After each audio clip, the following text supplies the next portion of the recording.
Hi there, now we're going to do lesson 199. I am not a body, I am free. Freedom must be impossible as long as you perceive a body as yourself.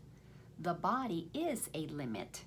Who would seek for freedom in a body looks for it where it cannot be found. The mind can be made free when it no longer sees itself as in a body, firmly tied to it and sheltered by its presence. If this were the truth, the mind were vulnerable indeed. If our mind really belonged to the body, we would be in big trouble. We would really be vulnerable because then the body could want to do anything, take us anywhere, do all kinds of things. It would run everything. So we got to get really clear that freedom must be impossible as long as you perceive your body as yourself. We have got to come to the place that we understand that we're energy appearing in these bodies so that we return to what created the body, the appearance of this body.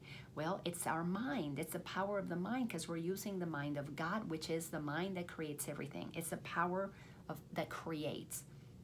Paragraph 2.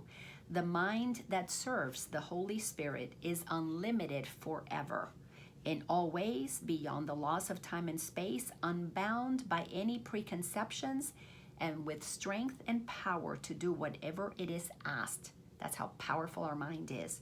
Ask it to stop thinking fear-based thoughts, it will stop. Attack thoughts cannot enter such a mind because it has been given to the source of love. And fear can never enter in a mind that has attached itself to love. I don't have hardly any fear-based thoughts. Every now and again, one pops up. I forgive myself. That thought is gone. I return to my peace, and I move in this now moment, meeting everything innocently right now because the mind has been freed of so many attachments to righteousness. Because when you want to love, you don't want to be right. We choose love, we choose happiness or righteousness. That's it, between those two. And happiness comes from a heart that is freely loving. That's what happiness is. That joy is because you're extending love. That, back to the mind, it rests in God. And who can be afraid who lives in innocence and only loves? This is why with my beloved Dan, I just choose to see what's beautiful about him. It doesn't matter what he's doing. And if my mind goes to judgment, I'm like, yo, this is my mind. I decide I'm not going to believe that because I'm not going to give my mind power over what I have power over, which is to choose the thoughts that will appear in my mind. Paragraph 3, it is essential for your progress in this course that you accept today's idea. You are not a body. You are free. And to hold it very dear. Be not concerned that to the ego it is quite insane. Yeah, if you're going, heck, of course I'm a body. That's just your ego getting a little testy with you. All you have to do is repeat, I am not a body, I am free. Try it out, let it settle in. Something inside of you is going to say, yep, that is my truth. The ego's going to say, no, it's not. You're going to say, yes, it is. Ego's going to say, no, it's not. And you're going to say, I forgive myself for having believed that I'm a body. The ego holds the body dear because it dwells in it and lives united with the home that it has made. It is a part of the illusion that has sheltered it from being found illusory itself. Because if you can say, yeah, I'm a body, we all see that everybody has a body, but when we focus on the body, we can't see the light in a person. So it's not that we're going to stop having bodies, it's that we're going to stop believing the body is real so we can focus on what is actually real, which is the eternal light of God, of love that is in each and every one of us. Paragraph 4. Here does it hide the ego in the body, and here it can be seen as what it is. Declare your innocence and you are free. I am not a body, I am free. Oh my goodness, the body disappears because you have no need of it except the need the Holy Spirit sees. So as long as you no longer need to have your body, your idea that you're confined by a body disappears. Jesus doesn't have a body. He's still communicating to us. Why? Because in pure consciousness, everything communicates. So Jesus no longer needs a body to represent that aspect of God known as Jesus. But while we have a body, let's not attach ourselves to being defined by it, because then we're confined by a very small piece of real estate inside of the whole of God's mind.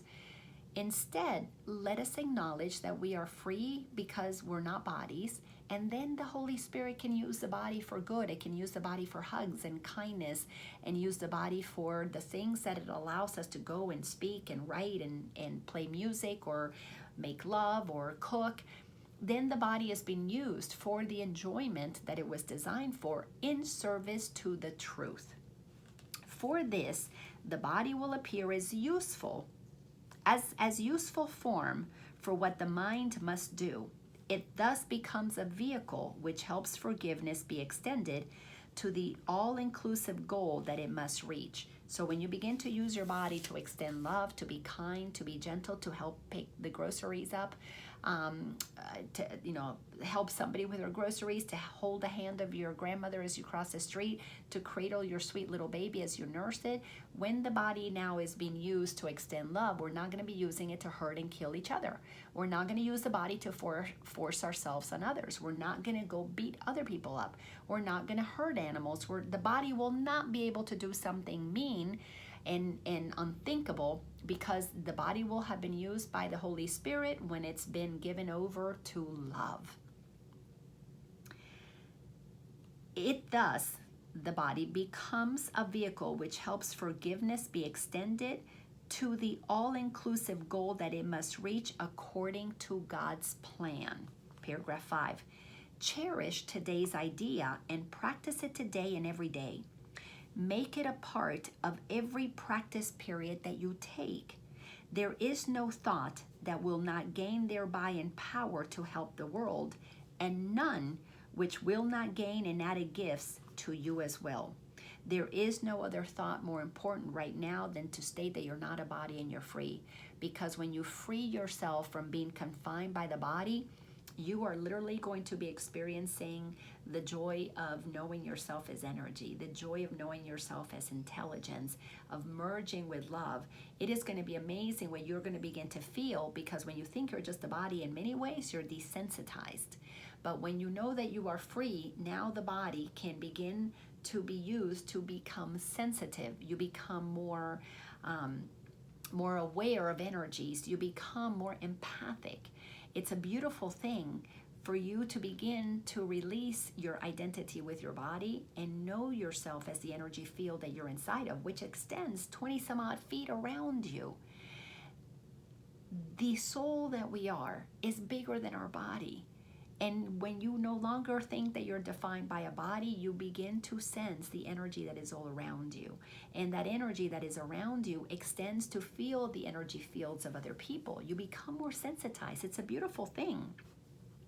Sentence number 4 in paragraph 5. We sound the call of freedom round the world with this idea.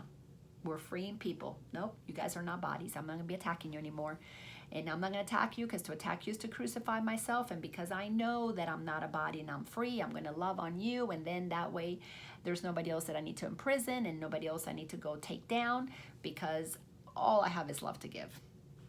And would you be exempt from the acceptance of the gifts that you give?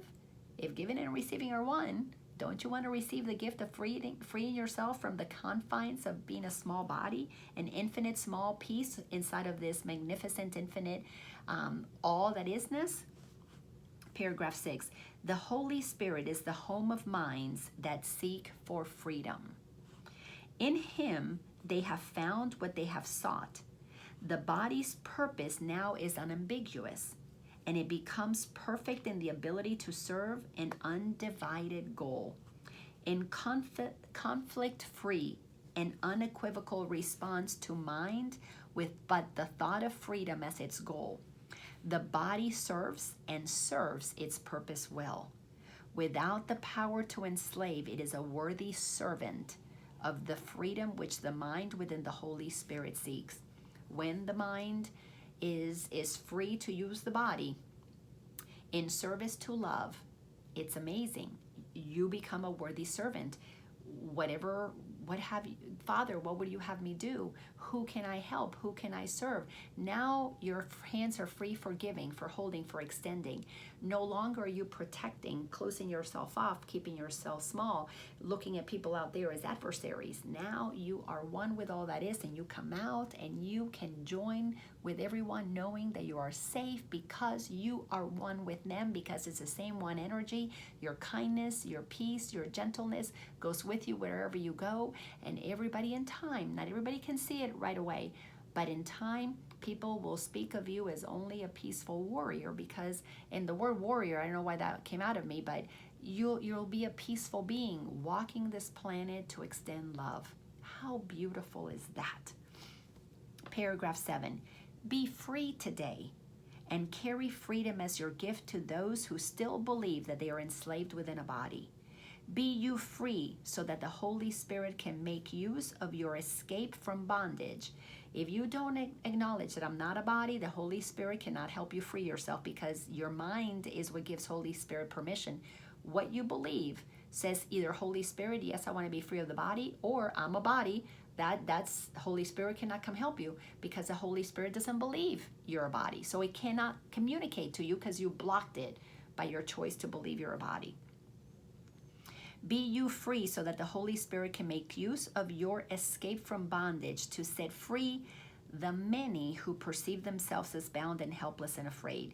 Because when you free the world from your judgments, now you're extending love. Now the Holy Spirit can use you, because people can see, wow, that's a kind person. Now you get inspired what else to do, where to participate. It's really amazing how you get led from the inside, and it's absolutely beautiful. I love God being the boss of me. Love it. Love, love, love it. Not only do I not have to think for myself anymore, because now I use my mind, my tools of my brain, my knowledge in this world in service to fulfilling on what God is directing me. But when I follow only what God has to say, I never feel guilty. I'm doing what God told me to. And if somebody has an issue with it, it's like, take it up with God, because I'm just doing what God told me to do, and God told me to love you. Period. Let love replace their fears through you. Others' fears will be replaced through us. Not everybody's. I couldn't replace Ken's fears while I was with him. If the Holy Spirit in him is using what I did to help free him, then it served. But it's none of my business. And I'm not going to go back and check up on it. You know, it's done. It's complete. I live in the now moment. And I'm not guided to go back and look for him. Let love replace their fears through you. Accept salvation now and give your mind to him who calls to you to make this gift to him. For he would give you perfect freedom, perfect joy, and hope that finds its full accomplishment in God. I always hoped for peace. I always hoped for love and for joyful relationships and for the opportunity to be in service. And now that my mind has been cleared of getting, of accusing, of blaming, oh my gosh, I can use my intelligence in service. I can use my mind as a calculator, as a computer, as the tool that it's been designed to be in service to what needs to be done. It's so beautiful, so beautiful, and oh my gosh, amazing. Paragraph 8. You are God's son. You are God's daughter. You and I are God's child. In immortality, you live forever. Would you not return your mind to this? Why wouldn't you want to remember that? Let your mind own that, since it's our truth. Then practice well the thought the Holy Spirit gives you for today. I am not a body, I am free. Your brothers stand released with you in it. The world is blessed along with you. God's Son will weep no more, and heaven offers thanks for the increase of joy your practice brings even to it. And God himself extends his love and happiness each time you say, I am not a body, I am free. I hear the voice that God has given me, and it is only this my mind obeys. If you don't let God tell you what to do, and it tells it in a very gentle way, it's just inspiration. It inspires me. God tells me to write. God tells me to love. God speaks what I need to share. God tells me what to teach. God tells me how to be with others. God tells me to love, to forgive. It's amazing. I like being told what to do. I love God being the boss of me. Love it. It has freed me to flow with life. The path is always made fun because I'm joyful, and things are easy because when I'm listening to God, I expect God to open the doors. I expect God to go before me, communicating with those other beings, the spirit, the souls, and other beings that are aligning to meet me to do the things that I'm here to do. I know my work has not hit its stride at all because I've been in training. And this relationship with Dan, I feel, is showing me that I have arrived at a place that I feel very confident in knowing my truth. I don't have to defend it to anybody, certainly not to Dan. I'm not afraid of what happens. I am not about money. That is not my goal, is not to get. My goal is to give, and I know all of my needs are going to be taken care of. Absolutely, always have been, always have been. I've never not had what I needed. So to acknowledge that I am not a body is the least that I can do for God, the least that I can do for God, so that I can return my mind in service to the one creator, the one presence that really knows what's best for all of us, because it has designed each and every one of us to be a piece of this amazing puzzle that will return this world to where it should be, heaven on earth, paradise, the kingdom of heaven. Thank you for doing this lesson with me. See you in the next one.